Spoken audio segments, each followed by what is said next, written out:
There's a bug in Google Sheets budget template, and that's why you can't select all categories. Let me show you how to fix it. If you use the budget template that Google Sheets provides for free, there's one annoying bug that you can encounter. Not all categories showing up in your transactions page. Even though you see them on the summary page, you can't select them in the transactions page. Don't worry, you didn't do a mistake. And more importantly, you don't have to redo the whole page, like I did twice.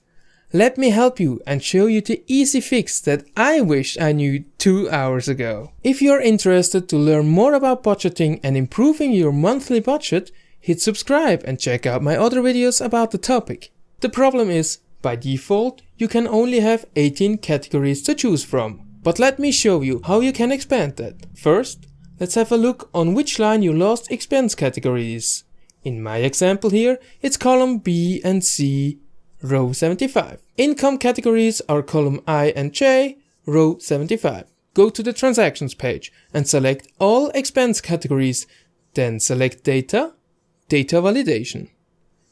Navigate to criteria and there is something written like that. We have column B and C, row 27 to 45. But we needed to go to row 75. So, just change the number from 45 to 75 and click Save. Alright, let's check if it worked. Ta-da! Now you have all the categories you want to choose from. Now you can do the exact same thing with the income side and check if it worked. Nice and well done! Now you can fill your budget with all the categories you want. I hope this was helpful. If so, please let me know in the comments down below. Have a great day!